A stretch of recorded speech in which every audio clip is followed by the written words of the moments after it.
नमस्कार मित्रों, मैं आलाप दोषी रेकी गुरु, आपका हम सफर और रेकी की इस यात्रा में मैं आप सभी का हृदय से अभिवादन करता हूं। आदर्श अहमदाबाद से भी आप सभी का सहृदय मैं स्वागत करता हूं।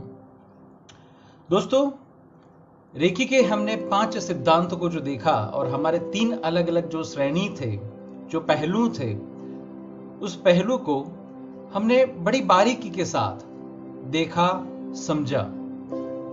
आज उसी के रिगार्डिंग अगर आपके कोई क्वेश्चंस थे तो आज उसी क्वेश्चन के जवाब देने के लिए मैं आपके पास उपस्थित हुआ हूं।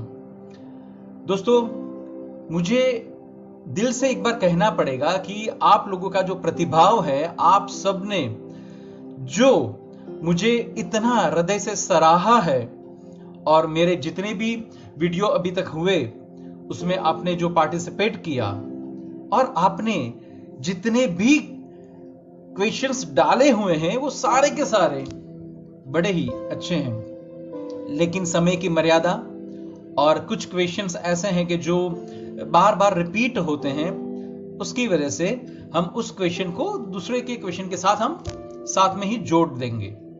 कई क्वेश्चन ऐसे भी हैं कि जो क्वेश्चन आगे पीछे के रेफरेंस के साथ भी हम इसको जवाब दे पाएंगे। और दूसरी बात कि ये लाइव सेशन जो अपना है, इसमें बहुत सारे लोगों ने कुछ अपने निजी प्रश्न भी पूछे हुए हैं, लेकिन मैं चाहूंगा कि उसके सीधे ही जवाब देना बड़ी ही मुश्किल बात है, क्योंकि जब तक हम किसी भी प्रश्न के पीछे जो परिस्थितियां हैं या जो लोग इन्वॉल्व हैं या उनकी जो मानसिकताएं हैं, वो जब तक हम नहीं समझेंगे तब तक उसका जवाब देना थोड़ा डिफिकल्ट रहेगा। लेकिन फिर भी मैं अपने तरीके से ये प्रयत्न करूंगा कि आपको जितना हो सके उतना संतोष पूर्वक जवाब मिले, आप उसे अपने जीवन में अप्लाई करें और अप्लाई करने के बाद मुझे ये विश्वास है कि आप पक्का मुझे ये बताएंगे कि आलाप रेकी जबरदस्त काम करती है। सही में आप रेकी के दीवाने हो जाएंगे। मैं मानता हूं कि अभी जो भी लोग मुझे लाइव सेशन में देख रहे हैं, जरूरी नहीं है कि वो सारे के सारे रेकी हीलर्स हो, लेकिन फिर भी हम जो भी बातें अभी करेंगे वो ऐसी बातें हैं, हमारी अंदरूनी बातें, हमारी खुद की ऐसी बातें हैं, हमारे रोजिंदे जीवन की ऐसी बातें हैं कि अगर हम उस पर थोड़ा सा भी फोकस करें, उस पहेली को समझे, सही ढंग से सुलझाए, तो वापस दोस्तों जीवन मस्त है और हम जीने का आनंद ले पाएंगे। मैं कई दफे ये सोचता हूं कि चिड़िया होती है, कितनी मस्त होती है, अपने ही मस्ती में उड़ती जा रही है, हवा है, पानी है। कल दोस्तों मैंने ये देखा, मैं अपने घर की बालकनी में बैठा हुआ था और मैंने देखा कि कुछ कबूतर, कुछ चिड़िया बारिश में शांति से एक वृक्ष के ऊपर बैठे हुए थे। मैं सोच रहा था कि ये लोग भीग जाएंगे तो, इनके पंख बेकार हो जाएंगे तो, इनके पंख में पानी भर गया और वो उड़ नहीं पाएंगे तो। लेकिन वो सिर्फ मेरे वहमी ख्यालात थे, मेरे सिर्फ और सिर्फ मन में पके हुए पकवान थे, पुलाव थे जिसे बोलते हैं ना, ये वाली चीज थी। वो सब मस्त मजे में एंजॉय कर रहे थे। मैंने उसमें एक चिड़िया को भी ऐसे देखा कि जो एक तरफ का अपना पंख ऊंचा करके, मुझे ऐसा लग रहा था कि जैसे वो बाथ ले रही है, वो पूरी भिगो रही थी खुद को ही। थोड़ी देर के बाद उसने वापस अपना दूसरा पंख फैलाया, वापस वो अपने बॉडी पर पानी ले रही थी और शांति से मस्त मजे में एंजॉय कर रही थी। यही जीवन है। हम इस तरीके से जीवन नहीं जी सकते हैं? हम जी सकते हैं अगर हम हमारे रेकी के ये 5 सिद्धांतों को सही मायने में समझे और अप्लाई करें। दोस्तों, हम हमारी इसी यात्रा में आगे बढ़ते हैं। तो आज हमारा जो क्वेश्चन आंसर का जो सेशन है, उसमें जो भी प्रश्न मुझे आए हैं, मैं उस प्रश्न को पढ़कर फिर आपको जवाब देने का पूर्ण प्रयास करूंगा। बहुत सारे प्रश्न हैं, तो मैं ये नहीं बोल सकता कि आज सारे के सारे प्रश्न को मैं न्याय दे पाऊंगा, लेकिन जितना हो सकता है उतना मैं पक्का प्रयत्न करूंगा। तो सबसे पहली बात यह है कि जो पहला प्रश्न आया वो ये है कि रेकी के 5 सिद्धांत का महत्व क्या है, और ये पूछ रहे हैं कि रेकी के साथ इन 5 सिद्धांतों के संबंध क्या है। बड़ा ही अच्छा सवाल है, क्योंकि हमने 3 सेशन तो ले लिए रेकी के सिद्धांत के बारे में, लेकिन वो सिद्धांत की अहमियत क्या है, और दूसरी जो इंपॉर्टेंट बात है वो ये है कि ये 5 के 5 सिद्धांत रेकी के साथ कैसे जुड़े हुए हैं। वापस दोस्तों, अगर मैं थोड़ा सा स्ट्रीमलाइन करना चाहूं तो हम इस तरीके से उसको स्ट्रीमलाइन कर सकते हैं कि जैसे कि हमारा पहला सिद्धांत था फक्त आज के दिन के लिए आलाप अपना जीवन बड़े ही शांति के साथ और सुमधुरता के साथ व्यतीत कर रहा है। वापस देखिए, हम सब इंसान किस चीज के पीछे पड़े हुए हैं। अगर ज्यादातर लोगों को यह पूछा जाए कि आपको जीवन में क्या चाहिए, तो सब ये बोलेंगे सुख शांति चाहिए। बात अलग है कि शांति की डेफिनेशन हर एक की अलग अलग रहती है। एक छोटा सा बच्चा होता है ना, तो अगर मान लीजिए कि उसको एक डायमंड दिया जाए, तो वो क्या करेगा? अपना रोना चालू ही रखेगा, उसे उस डायमंड की कोई कद्र नहीं है। लेकिन अगर आप चॉकलेट दें, केक दें, पेस्ट्रीज दें या कुछ खिलौने दे दें, तो वो बच्चा क्या करेगा? उस डायमंड को साइड में रख के दौड़ेगा चॉकलेट के पीछे। जब उसे यह पूछा जाए कि भैया चॉकलेट खाने के बाद कैसा लग रहा है, मजा आ गया, अंकल एक दूसरी चॉकलेट मिलेगी, ये उसका एक आनंद है। जबकि कोई आपके मेरे जैसा इंसान है जिसे अपन बुद्धिजीवी लोग बोलते हैं, एडल्ट बोलते हैं, मैच्योर बोलते हैं, अगर उसको यह पूछा जाए भाई साहब एक तरफ डायमंड है, एक तरफ चॉकलेट है, आप किसे लेना पसंद करेंगे? हम क्या बोलते हैं? डायमंड ही लेंगे ना, बड़ा कीमती है, कल जाके वो मुझे मदद में आएगा, वो मेरी सारी ख्वाहिशें पूर्ण करेगा। क्या सही में ऐसा होता है? आज भी हम पैसों के पीछे भागते हैं। सही में वो पैसा हमें हमारी जिंदगी के हर मुकाम पर मदद में आता है? ज्यादातर ऐसा नहीं हो सकता, और या तो फिर अगर वो आता है तो हमारी जिंदगी पीछे चली जाती है। आप में से कई लोगों ने बुजुर्गों के साथ बात की होगी और यह सुना होगा कि बुजुर्ग ज्यादातर ये बोलते हैं कि भाई हमारे जमाने में बहुत स्ट्रगल हमने की, बहुत स्ट्रगल था, पैसा नहीं था, पैसा बनाया, पैसे के पीछे हम दौड़े भागे, आज पैसा आ गया। अब अगर उनको यह पूछा जाए कि आप किसी तीर्थ में दर्शन करने जाएंगे, तो जवाब क्या आती है? बेटा अब तो कहां जाएंगे, जब उम्र थी, जब शरीर था, शरीर साथ देता था, तब तो हम कहीं पर जा नहीं पाए, अब तो पैर भी जवाब दे चुके हैं, शरीर भी अब इतना नहीं रहा कि हम कहीं पर दर्शन यात्रा पर जा पाए। आपकी ये ख्वाहिश थी दर्शन पे जाना है, आपकी ये ख्वाहिश थी कि बाहर घूमना है, आप नहीं घूम पाते थे। शांति कहां है जीवन में? जब तक आप उसको महसूस न करें, जब तक आप उसका स्वीकार न करें, तब तक जीवन में शांति कभी भी नहीं है। तो पहला सिद्धांत जो था वो हमें शांति के बारे में बताता है। वो जीवन को मधुरता के साथ जो जीना है उसके बारे में बताता है। मधुरता क्या रहती है? आज व्यक्ति अपना जीवन बनाने के लिए दौड़ता है, भागता है, और उसी के साथ साथ अपने ही कुछ निजी लोगों के साथ उसका व्यवहार बिगड़ जाता है। तो न तो शांति है, न तो मधुरता है। तो जो पहला सिद्धांत है वो हमें ये बताता है कि जीवन में शांति की व्याख्या आप क्या करते हैं। और मैं सही में बताऊं, हमारी व्याख्या जो होती है ना, वो परिस्थिति के हिसाब से बदलती जाती है। और हर बार मैं यही सोचता हूं कि क्या कोई भी डेफिनेशन, अगर हम साइंस के लिए बात करें तो साइंस का मतलब क्या हुआ कि जो नियम है वो हर एक परिस्थिति में एक सा रहता है।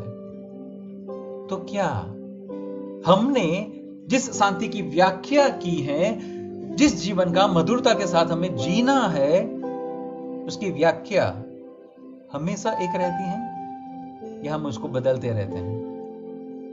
ये सबसे पहला सिद्धांत, जो अगर मूलभूत सिद्धांत के साथ देखें तो वो क्रोध के साथ उसको अपन अटैच कर सकते हैं। दूसरा मेरा सिद्धांत क्या था?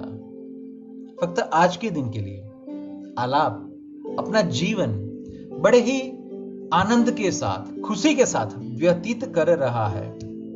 वापस आनंद आपको किस में आता है? मेरे पास रेकी में बहुत सारे ऐसे पेशेंट्स आते हैं, क्लाइंट आते हैं कि जिनके साथ ये बातचीत, मेरा काउंसलिंग रहता है, जब वो ये बता रहे हैं कि साहब हम शांति के लिए दौड़ते हैं या आनंद के लिए दौड़ते हैं। बहुत सारे, मैं कल की ही बात करूं, कल एक यंग बच्चा मेरे साथ आया था काउंसलिंग के लिए, मेरे पास आया था और उसने ये बताया कि वो रात भर मोबाइल पर गेम खेलता रहता है। मैंने बोला भाई इससे क्या होता है? मजा आता है। ओके, अगर आपको आनंद आता है तो फिर आप क्या करते हो? कुछ नहीं, मैं 3-4 बजे तक रात को मोबाइल खेलता हूं, फिर सो जाता हूं, सुबह शांति से 12 बजे के आसपास मैं उठता हूं, फिर थोड़ा सा काम करता हूं, खत्म। आनंद ये होता है? आनंद का मतलब ये हुआ कि आपको आपके जीवन में आगे बढ़ने के लिए एक जज्बा मिलता है। आप जीवन में आगे बढ़ते हैं, आप आपके गोल की तरफ आगे बढ़ते हैं। तो ये कैसा आनंद हुआ कि जो आपको आपकी लाइफ में प्रगति नहीं करने देता है, आपको आगे बढ़ने नहीं देता है, कहीं पर स्टकअप कर देता है, आपको रोक देता है। ये कैसा आनंद है? तो ये तो कोई आनंद नहीं हुआ। मैं हमेशा ये मानता हूं कि जब आप शांति के लिए बात करें, आनंद के लिए बात करें, खुशी के लिए बात करें, तो जब ये शब्द हमारे कान में आए तो हृदय अंदर से नाच उठे और ये लगे कि यस, मजा आ गया। जिंदगी के एक सफर में हम आगे बढ़ रहे हैं, एक दौर में हम आगे गए, एक पगला, जिसे बोलते एक स्टेप, एक फुटिंग हमने आगे लिया। आनंद कभी नेगेटिव नहीं हो सकता है, शांति कभी नेगेटिव नहीं हो सकती है। आपका बच्चा अगर कुछ खराब करके आता है या आपका पड़ोसी आपके साथ ऊंचे सुर में बात करे और आपकी शांति भ्रष्ट हो जाती है, ऐसे कैसे शांति है आपकी?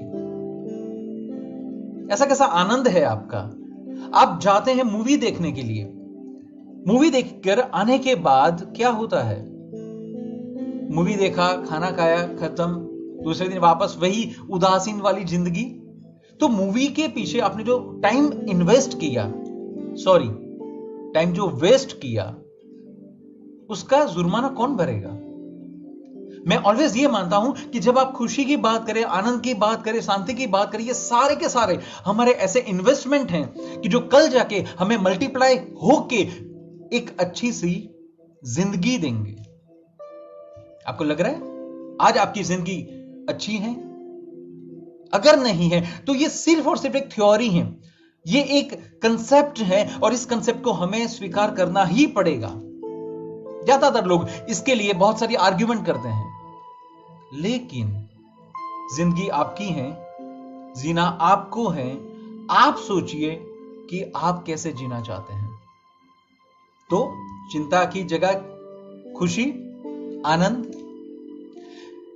मैं रेकी के ये 5 सिद्धांतों पर इसलिए ज्यादा प्रभुत्व दे रहा हूं क्योंकि ये ऐसे 5 सिद्धांत हैं जो मुझे लग रहे हैं कि अगर आपको सही जीवन जीना है, सही मनुष्य जीवन जीना है, तो ये 5 सिद्धांतों को अगर हम फॉलो करें, उसका अनुसरण करें, तो मुझे नहीं लग रहा है कि और 6ठा सिद्धांत कोई उसमें ऐड करने की जरूरत है। मुझे नहीं लग रहा है कि आपकी लाइफ में कोई दिक्कत हो सकती है। ये नजरिए की बात है। आप किस नजरिए से किस इंसान को, किस सिचुएशन को या किस थ्योरी को एक्सेप्ट करते हैं, ये उस पर डिपेंड किया जाता है। हमारा तीसरा सिद्धांत कौन सा था कि फक्त आज के दिन के लिए आलाप अपने सारे काम ईमानदारी और निष्ठा पूर्वक कर रहा है। तो फिर दिक्कत क्या है? अगर आलाप अपने सारे काम ईमानदारी के साथ कर रहा है, निष्ठा के साथ कर रहा है, तो कभी कोई कंप्लेन होगी नहीं। दूसरी बात, सेल्फ सेटिस्फेक्शन रहेगी? हां, पक्का रहेगी। क्योंकि जब आलाप खुद से बात करेगा तो आलाप को यह आनंद रहेगा कि आलाप, तूने जो काम किया वो सही है, मजा आ गया। हर एक चीज में मजा आना चाहिए। चौथा, फक्त आज के दिन के लिए आलाप हर एक जीव को प्रेम करता है, आदर देता है। देखिए, जितने भी जीव हैं, अगर हर एक जीव को प्रेम किया जाए, आदर दिया जाए, तो फिर हमारा दुश्मनी किसके साथ रहेगा? जब सबसे प्रेम करेंगे तो दुश्मनी नहीं है, दुश्मनी नहीं है तो टेंशन काहे की है? तो फिर सारे के सारे अपने हैं, मेरे हैं। तो अगर कोई आगे जा रहा है, कोई अगर प्रगति कर रहा है, कोई किसी के पास अगर पैसा बढ़ रहा है, किसी का बच्चा आगे जा रहा है, तो उसमें मुझे खुशी मिलनी चाहिए या दुख होना चाहिए? या तो मैं कंपेयर करके एक छोटी सी रूम में बैठ जाऊं? हर एक जीव से प्रेम कीजिए, मजा आएगा। हर एक जीव जो सांस लेता है उसके साथ प्रेम कीजिए। कुदरत ने कभी आपके और उसके बीच में कभी भी भेदभाव नहीं रखा। हम भेदभाव क्यों कर रहे हैं? हमें करने की कोई जरूरत नहीं है। तो आज के दिन के लिए मैं अपने सारे काम ईमानदारी के साथ और निष्ठा के साथ कर रहा हूं। Last, thanks giving, thanks to nature, कुदरत का आभार मानना है। हम कहीं पर भी जाएं, कुछ भी कर ले, लेकिन कुदरत के अलावा हम नहीं जी सकते हैं। तुम उसको याद करते हैं? याद कर लिया, खत्म। अब आप मुझे ये बताइए कि अगर ये सारी चीजें हमारे जीवन में आ गई तो जीवन कैसा रहेगा? मस्त रहेगा। आप इसको एंजॉय कर पाएंगे, कभी भी फरियाद नहीं करेंगे, और भगवान को भी यही बोलेंगे, I am blessed, I am thankful कि आपने मुझे इतना अच्छा जीवन दिया। तो ये रेकी के 5 सिद्धांत इस हिसाब से भी महत्वपूर्ण है। और दूसरी जो अगत्य की बात है वो ये है कि एज अ हीलर, अगर आप प्रगति करना चाहते हैं, आप रेकी में आगे बढ़ना चाहते हैं, तो हकीकत में आपकी ये 5 सिद्धांतों को अप्लाई करना पड़ेगा। हम हमारे अगले सेशन में 1 या 2 सेशन के बाद हम ये लेंगे कि हीलर कैसा होना चाहिए, जिसमें हम इसका पूरा विवरण देंगे। मेरा हीलर कैसा होना चाहिए? आप खुद सोचिए कि हीलर के हिसाब से अगर आप जब जाते हैं और ये 5 में से कोई एक चीज अगर आपको हिला देती हैं, तो आपके ऑरा डिस्टर्ब, आपके बैलेंस्ड चक्र इम्बैलेंस्ड, आपका बॉडी लैंग्वेज डिफरेंट, बॉडी में फिजिकल मेंटल सारी तकलीफें आ जाएंगी। तो इसका महत्व जितना बोला जाए उतना कम है। और मैं ये बोलूंगा, उसको बोलना नहीं है, सिर्फ उसको फील कीजिए। ये सारे के सारे सिद्धांत को फील कीजिए। और आज हम 15 मिनट पहले एक थोड़ा सा सरप्राइज मेडिटेशन रखेंगे। मुझे आशा है कि आप उस मेडिटेशन को एंजॉय करेंगे, और वो मेडिटेशन होगा सिर्फ 5 सिद्धांतों पर। तो कृपया आज बीच में कहीं पर भी मत जाइएगा।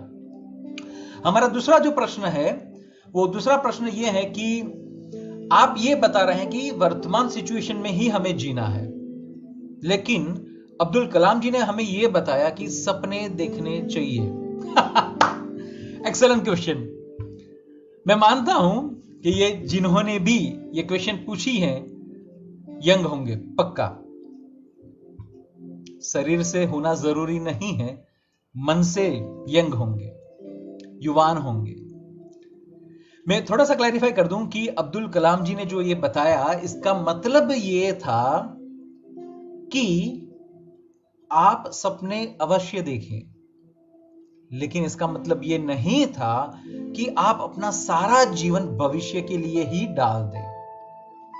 ये कतई नहीं था। आप में से बहुत सारे लोगों ने हिस्ट्री सब्जेक्ट पढ़ा होगा, इतिहास जिसे बोलते हैं। इतिहास क्या होता है, हिस्ट्री सब्जेक्ट क्या होती है? ज्यादातर हम लोगों ने क्या किया था मालूम है? उसको मगअप किया था, रट्टा मारा था। साल रट्टे, फिर जियोग्राफिकली थोड़ा सा देख लिया कि कौन से राजा ने कब चढ़ाई की, दूसरे कौन राजा थे, इसके बाद वाली पीढ़ी कौन थी, एक्स वाई जेड वगैरह वगैरह वगैरह। हकीकत में इतिहास का मतलब हुआ भूतकाल। भूतकाल से हमें सिर्फ और सिर्फ सीख लेनी है हमारी गलतियों की। ज्यादातर लोग भूतकाल में रहते हैं और वो अपना ही जीवन पूरा नष्ट कर देते हैं। ऐसे करने की कोई जरूरत नहीं है। हिस्ट्री यानी भूतकाल, इसका मतलब कि भूतकाल के अनुभवों में से सीख लेकर हम हमारे भविष्य के सपनों को बुने। लेकिन बुनने के बाद करना क्या है? तो आज के जो भी हमारे रिसोर्सेज हैं उसका उपयोग हम इस ढंग से करें, प्लानिंग उस हिसाब से करें, आयोजन उस हिसाब से करें कि हम हमारे भविष्य के उस गोल को अचीव कर पाए। ये इंपॉर्टेंट है। अब्दुल कलाम जी का कहना इस तरीके से था, न कि ऐसा कि सिर्फ और सिर्फ आप भूतकाल में भविष्य में ही रहे। ऐसा नहीं था।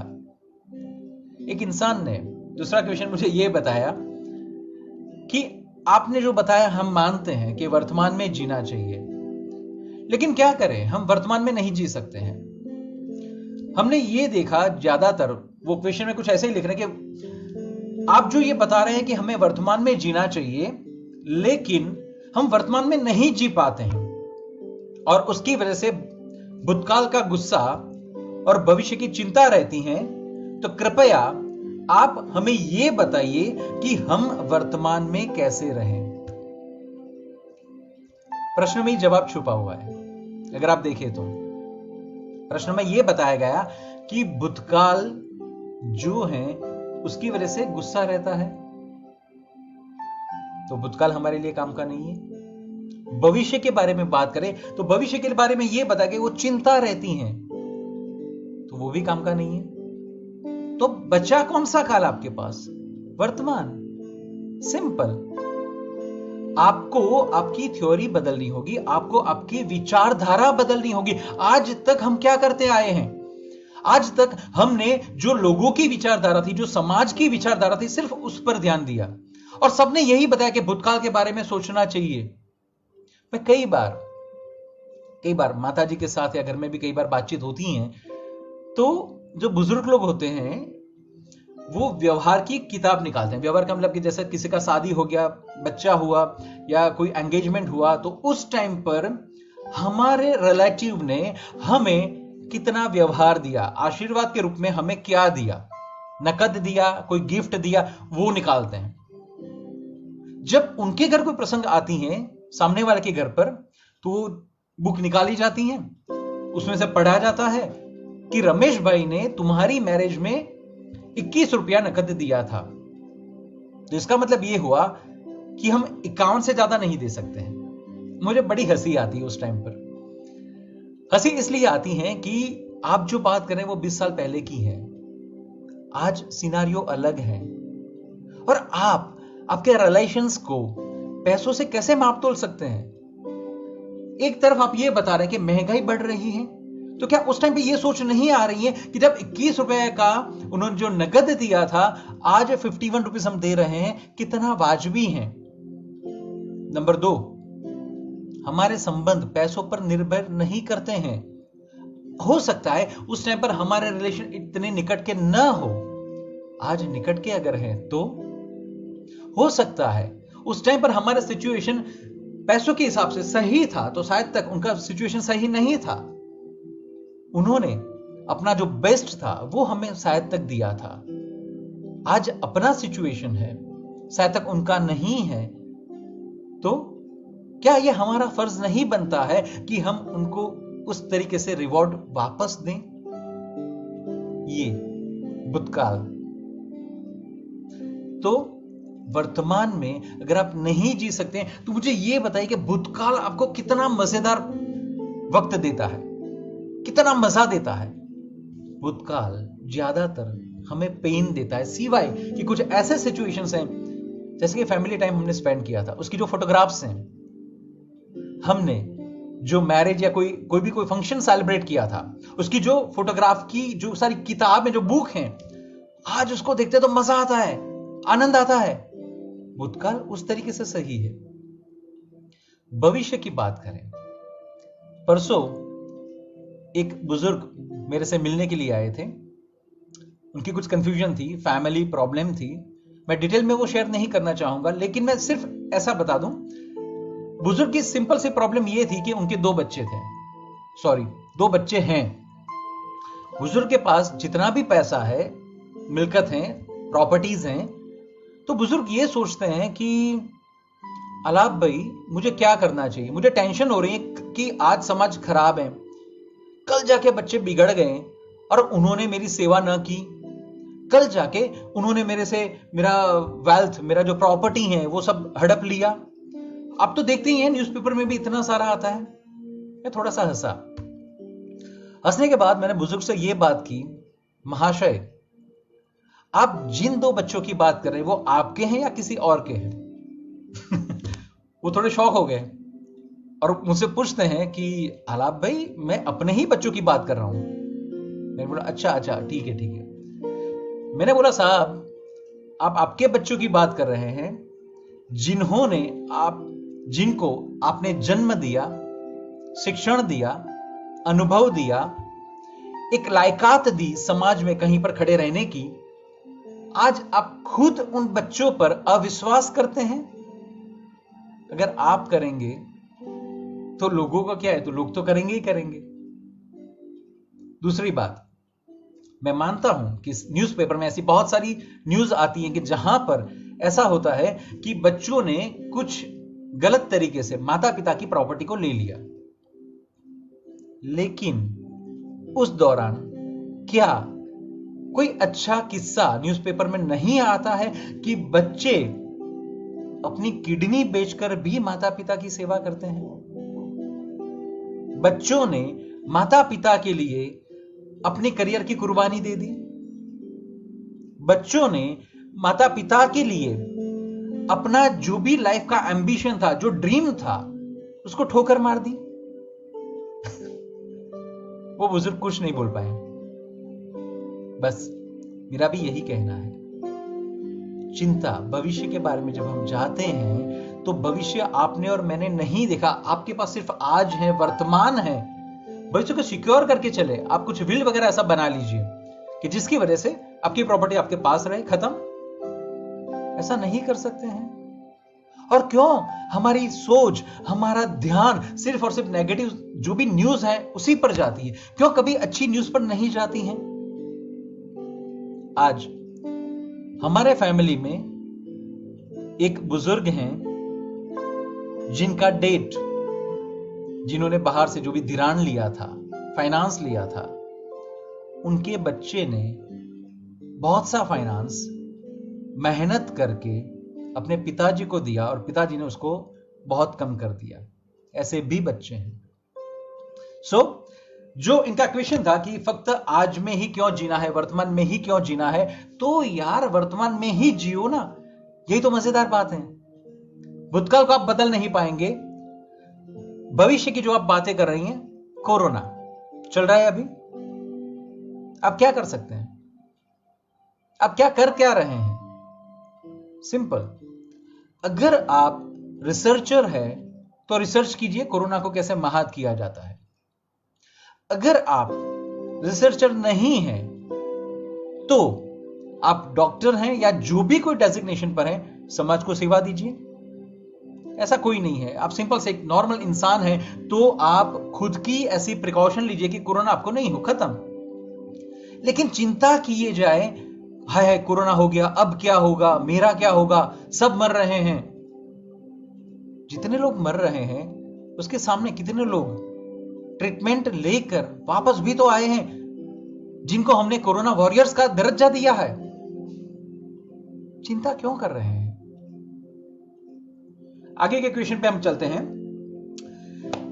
तो ये भाई साहब ये क्वेश्चन बता रहे हैं कि जो पांचों सिद्धांत हैं वो सिद्धांत सिर्फ पॉजिटिविटी की बातें करते हैं जो हमें याद नहीं रहती हैं और नॉर्मली हम नेगेटिविटी में ही गिर जाते हैं। और अगर देखें कि जो आसपास का जो भी हमारा सिचुएशन है कि जहां पर हम देखें कि बलात्कार हो रहा है, डिप्रेशन हो रहे हैं, कोरोना बढ़ती जा रही, लांच रिश्वत, बिजनेसेस नहीं है, बहुत ही फाइनेंशियल प्रेशर्स हैं, तो इसमें क्या करना चाहिए?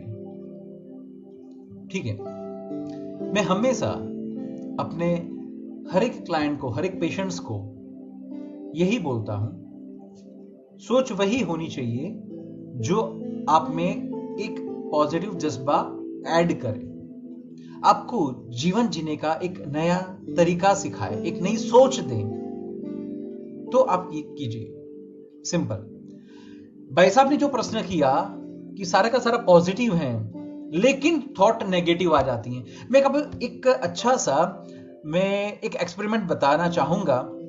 कृपया आप इस सेशन के बाद तुरंत ही उसको अप्लाई कीजिएगा और फिर मुझे बताइएगा। मान लीजिए एक छोटा सा आपने बकेट या टबलर, एक टबलर है जिसमें आपने पूरा गंदा पानी डाला हुआ है। ओके, गंदा पानी जिसे मैं बोलूंगा आपके नेगेटिव थॉट्स, जो बकेट है जिसे मैं बोलूंगा कि आपकी सोच, या तो फिर मैं ये बताऊंगा कि आपका दिमाग, या तो आप खुद हैं। अब मान लीजिए कि उस गंदे पानी को साफ करना है, आप कैसे कर सकते हैं? कैसे करेंगे आप? एक व्यक्ति मुझे यह बता रहा है, सब सिंपल से है, टबलर को खाली कर दो, साफ कर दो, नया पानी भर दो, शक्कर। आप ये कर सकते हैं? आप आपके दिमाग में जो भी घुसे हुए थॉट्स हैं, नेगेटिव थॉट्स हैं, जो टबलर में जो पड़े हुए थॉट्स हैं, खाली कर सकते हैं आप? वो तो नहीं कर सकते। क्यों? अगर ये चीज इतनी सिंपल है तो क्यों नहीं कर सकते आप? उसका मुख्य कारण एक है, जो है हमारी जो एक अनुभव हो चुकी है, या तो घरेड़ जिसे बोलते हैं, ये घरेड़ हो चुकी है। बरसों से हम नेगेटिव सोच सोच सोच सोच से ही निकलते हैं। आप नहीं सोचेंगे तो आसपास वाले देंगे। मैं आपको एक अच्छा सा एक इलस्ट्रेशन बताऊं। ज्यादातर लोगों ने पैसों के बारे में यह सुना होगा अपने माता पिता के पास, पैसे कमाना बड़ा ही मुश्किल काम है, पैसे रास्ते में ऐसे ही नहीं मिलते हैं, उसके लिए बड़ी मुशक्कत करनी पड़ती है, दिमाग दौड़ाना पड़ता है, बॉडी को दौड़ाना पड़ता है, थक जाते हैं, सेक्रीफाइसेस देने होते हैं। पैसे क्या पेड़ पर उगते हैं जो आपको यह लग रहा है कि पेड़ से तोड़ देंगे? आप में से कितने लोगों को यह लगता है कि पैसा कमाना डिफिकल्ट है? आप में से कितने लोगों ने ऐसी ऐसी अच्छी अच्छी बातें अपने पेरेंट्स से सुनी होगी, पैसा कमाना डिफिकल्ट है? लेकिन अगर आप ये सोचें कि आप अगर सही ढंग से किसी भी फील्ड में एक्सपर्ट हो जाए, मैं वापस अपनी बात करूं, at the age of 38 I converted my profession. मैं पहले यूनिवर्सिटी में प्रोफेसर था, इसके बाद मैंने अपना प्रोफेशन चेंज किया, रेकी में आया, एज अ हीलर मैंने स्टार्ट किया।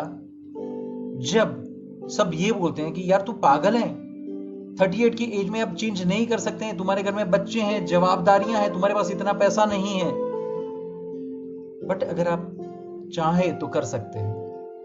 और तब आपको ये लगेगा पैसा कमाना मुश्किल नहीं है, आप उसको इजीली कमा सकते हैं। आप ऐसे बहुत सारे लोग पैसे कमाते भी हैं, लेकिन कितने लोगों को यह मालूम है कि वो पैसा कमा रहे हैं?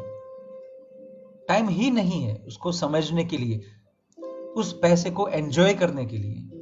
दौड़े जा रहे हैं, दौड़े जा रहे हैं, दौड़े जा रहे हैं, खत्म, और कुछ नहीं। तो अब आपको यह करना है कि आपकी सोच को बदलना है। सोच को सीधी तो आप बदल नहीं पाओगे क्योंकि ये बरसों से चली आई रीत है।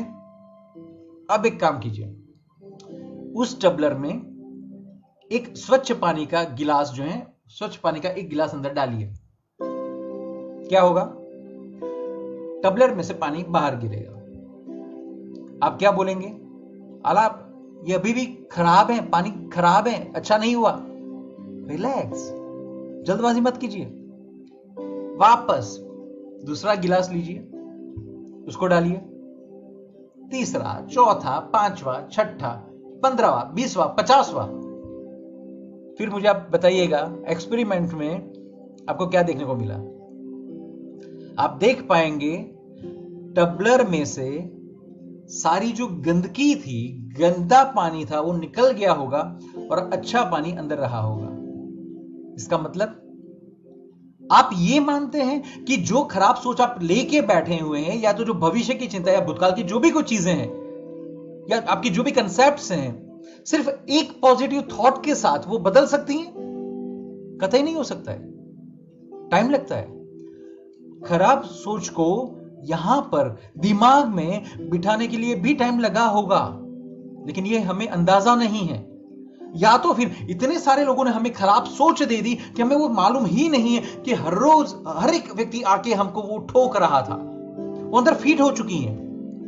और सामने आप सिर्फ 1 गिलास अगर पानी, स्वच्छ पानी डालेंगे तो क्या वो अच्छा हो जाएगा? नहीं, लेकिन आपकी प्रोसेस वो चालू रखनी है। और believe me, after some time, या तो कुछ गिलास अंदर डालने के बाद आप ये महसूस करेंगे कि आपका पानी धीरे धीरे धीरे स्वच्छ होता जा रहा है। दैट्स इट, यही हमें करना है। इन्होंने ये बताया कि आपके 5 सिद्धांत जो हैं वो पॉजिटिविटी की बातें करते हैं, लेकिन आसपास का जो भी वातावरण वो नेगेटिव है। तो हम क्या करें? जीवन आपको जीना है। जब मैं छोटा था तो साइंस में एक लॉ मैंने पढ़ा था, डार्विन का उत्क्रांतिवाद करके एक लॉ था, जिसमें यह बताया गया कि जितने भी जीव जन्म लेते हैं वो सारे के सारे जीव जी नहीं सकते हैं, पृथ्वी पर नहीं जी सकते हैं। तो जो जीव जिंदा है वो कैसे जिंदा है? तो वो फाइट करता है कुदरत के सामने।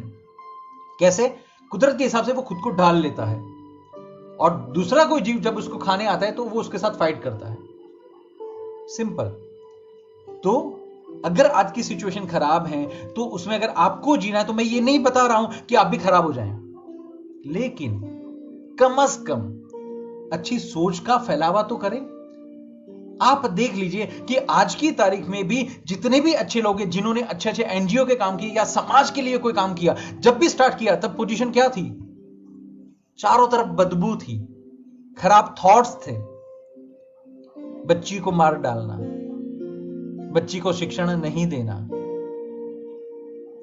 मदर टेरेसा ने सेवाएं चालू की, आज बहुत सारे एनजीओ काम कर रहे हैं। कभी यह सोच आई कि जो एनजीओ या तो जो इंसान फर्स्ट टाइम जब उसने सेवा का ये एक सोच डेवलप किया, उस बीज को डेवलप किया, उसको पानी पिलाया, जब वो बड़ा हुआ तो आज हम सारे के सारे ब्रांचेस के हिसाब से बाहर उभर रहे हैं।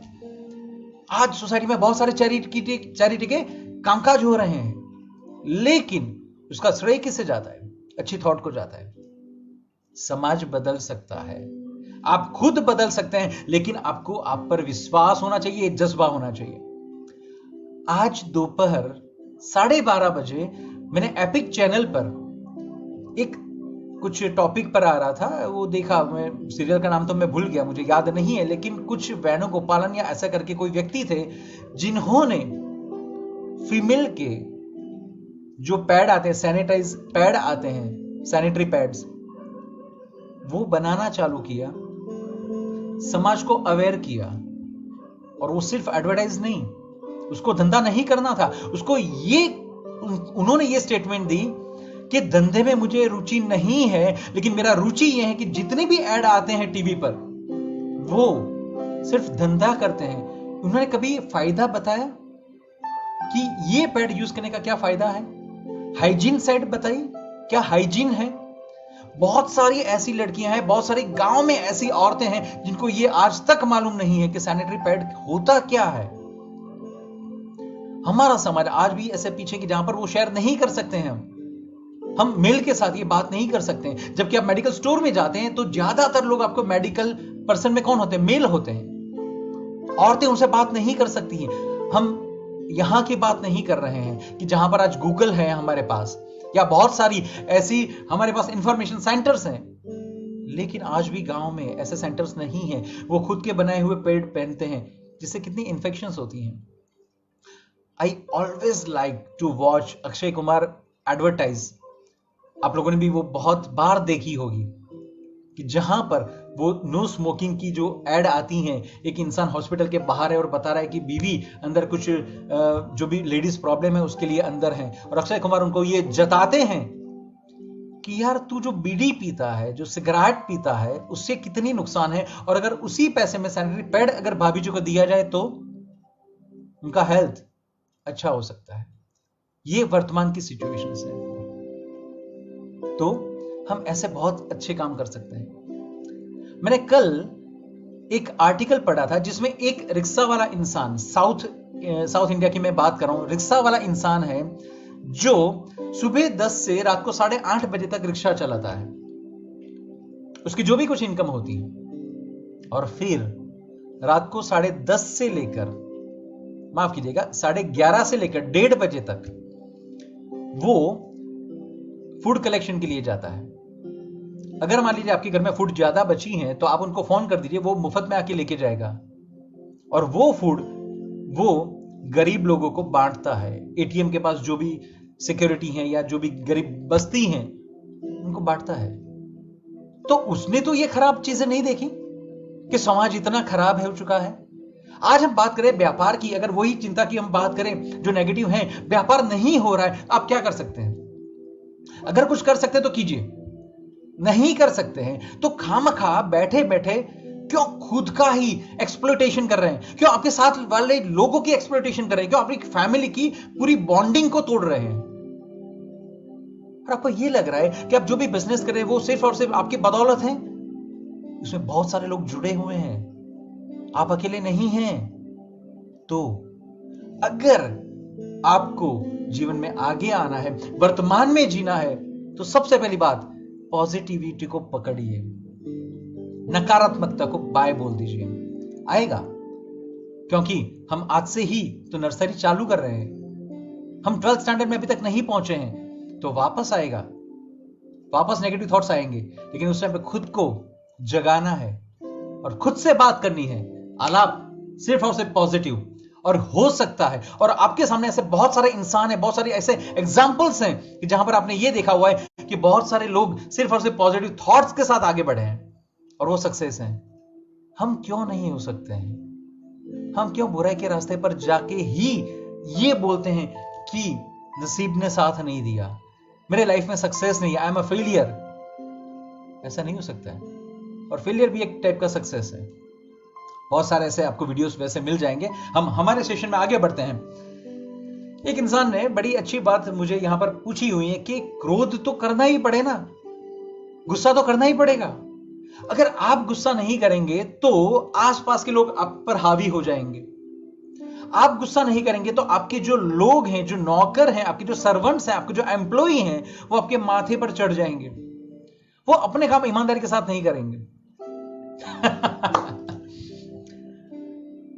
अच्छा, आपसे मैं क्वेश्चन करता हूं, आपके फैमिली में या आपके फैमिली के आसपास में आपने बहुत सारे ऐसे लोगों को देखा होगा कि जो लोग एक ही कंपनी में 20, 25, 30, 35 साल से काम करते रहते हैं या काम करते हैं, और जैसे बोलते हैं ना कि वो एंटर ही उसी कंपनी में हुआ और रिटायर भी उसी कंपनी में से होता है।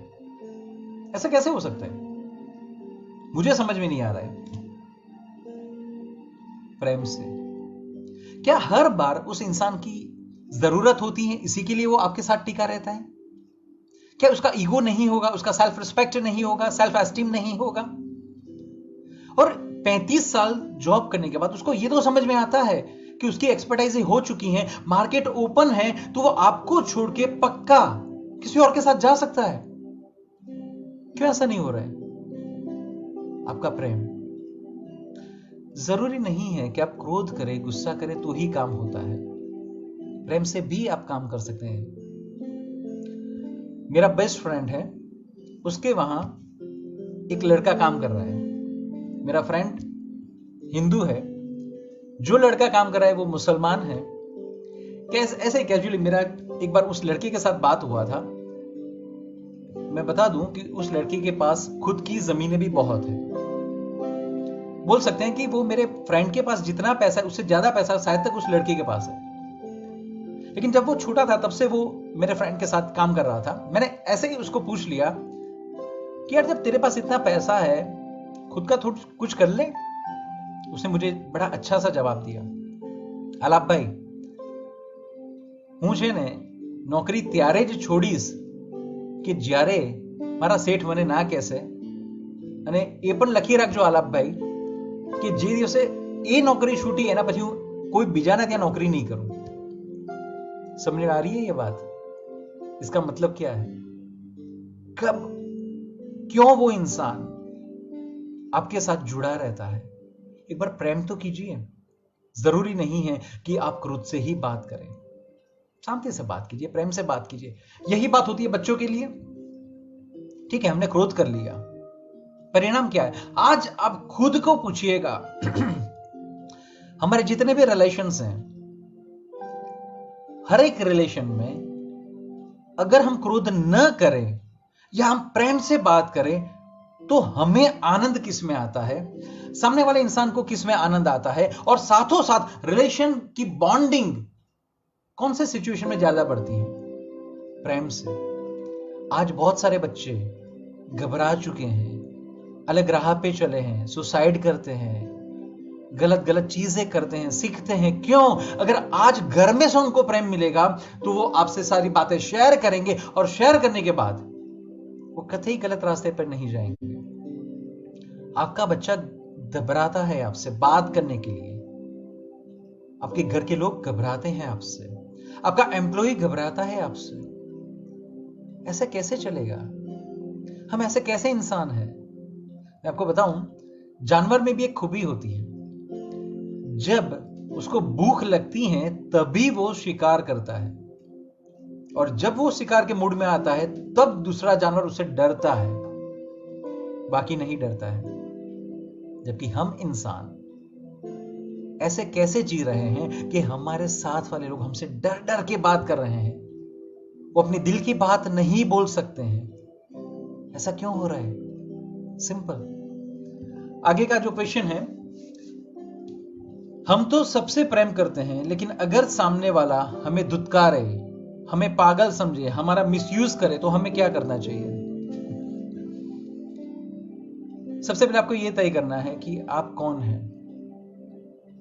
अगर आप सही इंसान हैं, जिसे हम ये बोल सकते हैं कि कुदरत की भाषा में जिसे इंसान बोला जाता है, उसका मुख्य काम एक है प्रेम करना। हमारा काम ये नहीं है कि सामने वाला क्या सोचेगा, क्या कर रहा है। हमारे प्रेम में इतना पावर तो होना ही चाहिए कि जिसकी वजह से सामने वाले बदल जाए, पॉजिटिव हो जाए। लेकिन ये एक रात में नहीं होगा, हमें एफर्ट्स डालने होंगे, डिपेंड्स कि उसका इंटेंसिटी कितना है। और दूसरी बात कि जैसे ये बता, मैं अच्छी से एक बात बताऊं। एक बार एक साधु महाराज थे, उनका एक हमेशा का नियम था कि सुबह जाके उठ के वो स्नान पहले करेंगे, फिर मंदिर में जाएंगे और फिर ही कुछ खाना वाना खाएंगे, उससे पहले नहीं। एक दिन वो महाशय नदी में गए, स्नान कर रहे थे। एक स्कॉर्पियो, वींची, अचानक वहां पर आया। साधु महाराज ने देखा कि वो शायद तक मर रहा है, डूब रहा है, शायद तक वो क्या हो रहा है कुछ समझ में नहीं आया उनको। इन्होंने जैसे ही जल जो लिया हाथ में, जो भगवान को अर्पण करते हैं, ऐसी मुद्रा बनाई, उस स्कॉर्पियो को, वींची को हाथ में लिया, उसको फटाफट फटाफट फटाफट वापस जा रहे थे किनारे पर रखने के लिए, और वो ऑल ऑफ सडन उस वींची ने डंक दे दिया, हाथ छूट गया। वापस उन्होंने ट्राई किया, 5-7 बार ट्राई किया। अब किनारे पर जितने भी लोग थे ना, ये सब देख रहे थे, और सबने ये कमेंट किया, वहां से बूम भी लगाई कि महाराज आप वापस आ जाइए, आप मर जाएंगे, वींची है, विषैला है, और आपको डंक पे डंक देते जा रहा है, तो विष आपके शरीर में जा रही है, आपकी मृत्यु निश्चित है। महाराज ने ये जवाब दिया, वो वींची है, उसका काम डंक देना है। मैं मनुष्य हूं, मेरा काम उसे बचाना है। बस आप समझ लीजिए आप क्या हैं, या तो आप क्या बनना चाहते हैं, ये इंपॉर्टेंट है। देखिए ये ऐसे ही बेतुकी बातें हैं, सब बता रहे हैं कि प्रैक्टिकल लाइफ होना चाहिए। सॉफ्ट स्किल वाले कुछ अलग तरीके से बताएंगे, मार्केटिंग वाले अलग तरीके से बताएंगे कि आपको प्रोडक्ट सेल करना है तो ऐसा झूठ बोलो, ये बोलो, वो बोलो। ऐसा कभी मत करो। अगर आप सेलर हैं तो ऐसा कभी मत करो, और अगर आप बायर हैं तो विश्वास के साथ जाइए। आपको जो बेसिक इंक्वायरी करनी है वो कर लीजिए, उससे ज्यादा नहीं। और आप वापस मैं आपको बताऊं, कोई व्यक्ति अगर आपको धुतकार रहा है, जो द्वेष कर रहा है, वो नेगेटिव है। वापस जो मैंने एक्सपेरिमेंट बताया उस हिसाब से आपको प्रेम कितना करना पड़ेगा। अगर वो 5 किलो का आपको द्वेष कर रहा है, हम ऐसे मजाक के लिए बोल रहे हैं 5 किलो, तो आपको मिनिमम उसे 100 किलो का प्रेम देना पड़ेगा, स्नेह देना पड़ेगा, तब जाके बात होगी। तो मेरी ये आप सबसे नम्र विनंती है सबसे पहले कि कृपया आप आपकी जो पर्सनालिटी है, आपकी जो एटीट्यूड है बीइंग ह्यूमन, उसे प्लीज किसी भी सिचुएशन के हिसाब से या किसी भी व्यक्ति के लिए मत बदलिए। कोई एक व्यक्ति आपसे द्वेष करेगा, कोई एक व्यक्ति आपको डफर बनाएगा, मूर्ख बनाएगा, ज्यादा लोग नहीं बना सकते हैं, क्योंकि आपका प्रेम उनको ये करने ही नहीं देगा। और एक हीलर की हैसियत से हमें यही करना है, हर एक जगह पे प्रेम को हमें स्प्रेड करना है, उस प्रवाह को हर एक जगह पे फैलाना है। ये हमारा काम है, कीजिए ना। आप एक बार डफर बनेंगे, 2 बार बनेंगे, 3 बार बनेंगे, चौथी बार उस इंसान को वापस उसकी गलती का एहसास होगा। हो सकता है कि वो कन्फेस न करे, बट एहसास पक्का होगा, और आपको उसकी बॉडी लैंग्वेज में कहीं ना कहीं वो बदलाव दिखेगा। वो भी उतनी ही हकीकत है।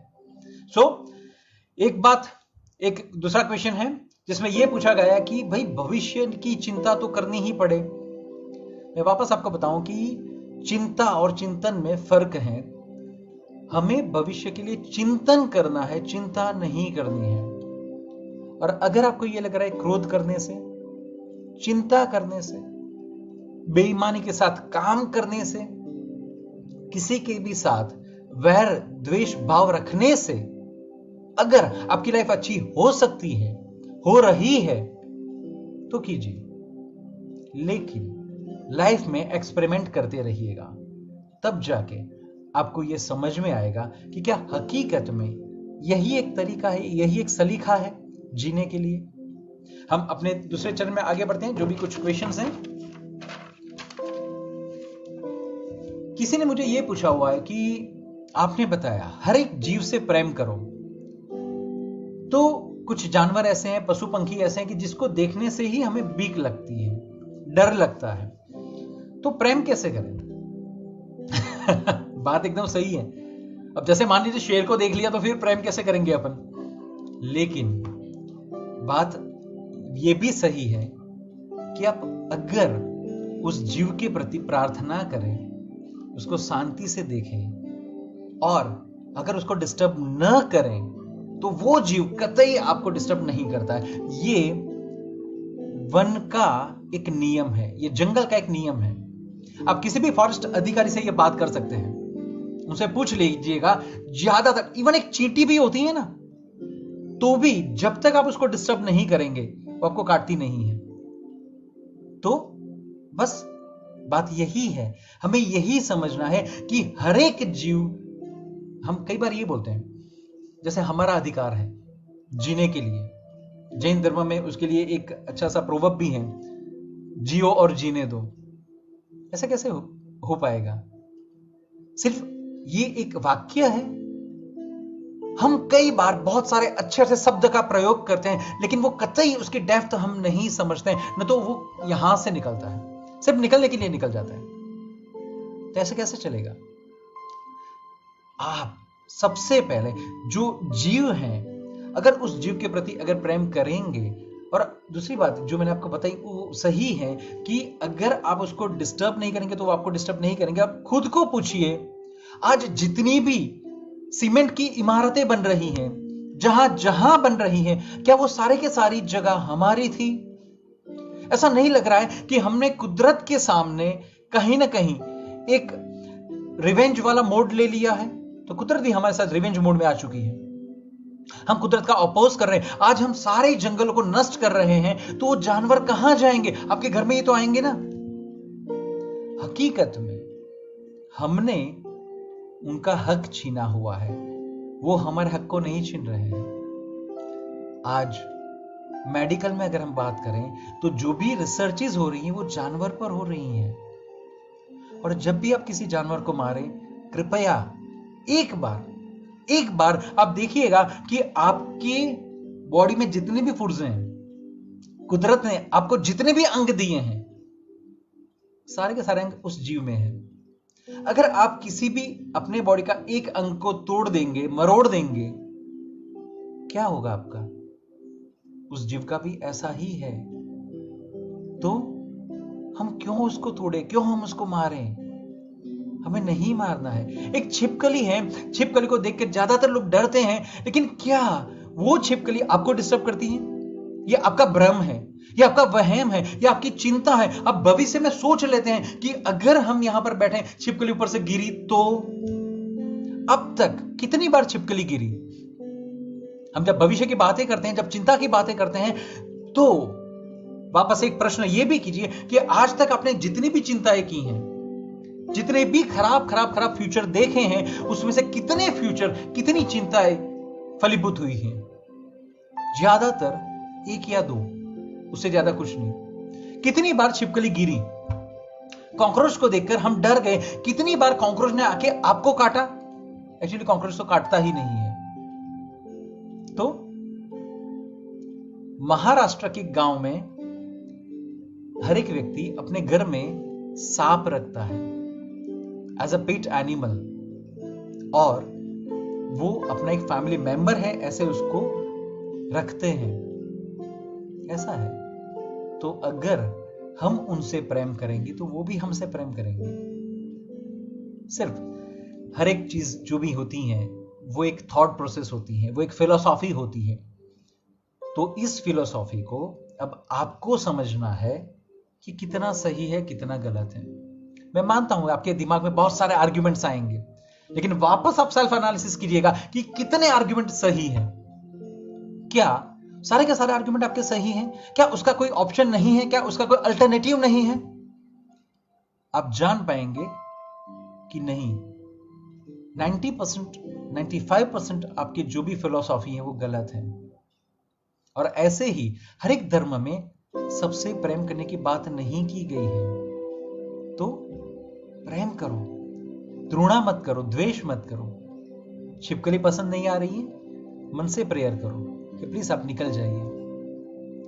काम करता है, मुझे विश्वास है, और एज अ रेकी हीलर आपको भी ये विश्वास करना पड़ेगा, लेकिन मेरी बातों से नहीं, उसको एक्सपेरिमेंट में डालने के बाद आप कीजिएगा। दूसरे कुछ क्वेश्चन ऐसा है कि कोरोना की बीक लग रही है, डर लग रहा है जिसे बोलते हैं। ठीक है, कोरोना है, वास्तविकता है, आप कुछ उसको अवॉइड कर सकते हो तो कीजिए, अदरवाइज प्रिकॉशंस लीजिए। प्लीज डरिए मत। ये डर आपको खा जाएगा, ये चिंता आपको खा जाएगी, और भविष्य में it's a law of attraction. आप जो भी कोई चीज, जो भी सोचेंगे या कुदरत से मांगेंगे, कुदरत ऑलवेज सेज तथास्तु। तो यह आकर्षण का नियम है। तो अगर कुदरत हमें कुछ देती है, हमें कुछ लेना है, तो क्यों हम पॉजिटिव ना लें, हम नेगेटिव नहीं लेंगे। कोरोना के लिए आप क्या कर सकते हैं?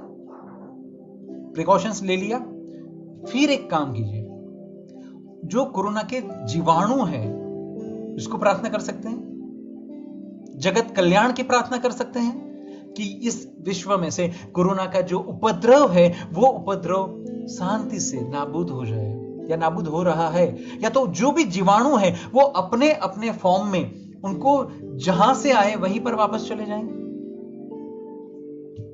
कर सकते हैं। इंपैक्ट के बारे में मत सोचिएगा, इंपैक्ट होगा, लेकिन अगर आप अकेले करेंगे तो उसका इंपैक्ट आपको इतना नहीं दिखेगा। अगर हम सब मिलकर अगर ये करें तो क्या नहीं हो सकता है?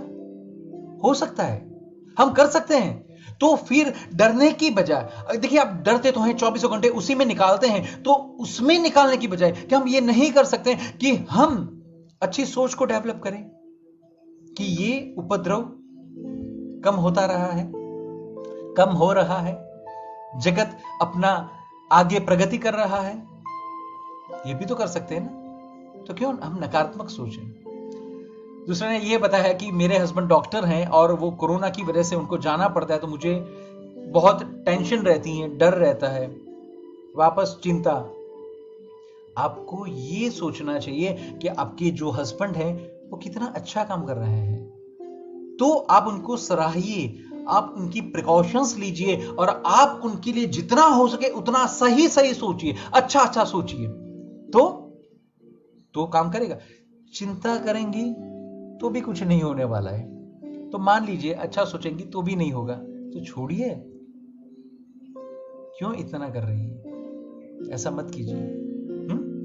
हर एक परमाणु, हमारे शरीर के हर एक परमाणु साइंटिफिकली प्रूव है कि वो हर एक चीज को, हर एक जो भी फीलिंग्स है उसको फील कर पाते हैं। बस अच्छी सी भावना आगे स्प्रेड कीजिए। एक लास्ट में मैं आपको बताना चाहूंगा, मैंने एक मूवी देखी थी, वापस मुझे नाम तो याद नहीं है, सलमान खान की मूवी थी। अच्छी सी बात उन्होंने ये बताई थी उस मूवी में कि अगर मैं किसी को मदद कर रहा हूं और वो बंदा जब मुझे ये पूछे कि साहब मैं आपको कैसे उसका पे ऑफ करूं, पे बैक करूं, तो उन्होंने ये बताया था, तुम्हारे जैसे जो तकलीफ वाले लोग थे, ऐसे बाकी के 3 लोगों को तुम मदद करके इस चेन को कंटिन्यू करो। क्या हम ये कर सकते हैं? हम इस चेन को कंटिन्यू कर सकते हैं, पॉजिटिविटी की चेन को। हम सिर्फ घर के बाहर नहीं निकलना है, घर में बैठे बैठे आप अच्छे भाव डालिए, आप सबको मन से मदद कीजिए। किसी को कैंसर है, कुछ नहीं कर सकते आप, कोई बात नहीं, सिर्फ अच्छे भाव डालिए कि वो कैंसर से उबर रहा है, वो स्वस्थ हो रहा है, फील कीजिए, फिर देखिए क्या होता है। बहुत मजा आया दोस्तों आपके साथ। अभी भी बहुत सारे क्वेश्चंस हैं अभी, लेकिन माफ कीजिएगा, सारे के सारे क्वेश्चंस तो मैं अभी नहीं ले पाऊंगा। फिर कभी अगर कभी भी चांस मिलेगा तो हम पक्का इस क्वेश्चंस को लेंगे, क्योंकि अब मेरा टाइम भी हो चुका है। आप सब लोगों के साथ बड़ा मजा आया। यात्रा में मैं कैसे कैसे आगे बढ़ रहा हूं मुझे समझ में ही नहीं आ रहा है, लेकिन बस ये आप ही का प्यार है, दुलार है कि जो मुझे एक इंस्पिरेशन देती हैं कि मैं हर एक बार इस स्टेज पर, इस मंच पर आकर अलग अलग टॉपिक पर आपसे कुछ शेयर करूं। अगले शनिवार, इसका मतलब 18 जुलाई को शनिवार को शाम को 4 बजे हम वापस इसी मंच पर मिलेंगे और हम बात करेंगे रेकी प्रेयर और अफर्मेशंस के बारे में। मुझे आशा है दोस्तों आप मेरे साथ इसी तरह जुड़े रहेंगे, बने रहेंगे। और वापस मैं माफी मांग लूं, मैंने आपसे पहले बताया था मेडिटेशन के लिए, लेकिन समय मर्यादा की वजह से हम मेडिटेशन इस बार नहीं कर पाएंगे, फिर कभी पक्का। तब तक स्वस्थ रहे, मस्त रहे और व्यस्त रहे। नमस्कार, आपका रेकी गुरु आलाप दोषी। धन्यवाद।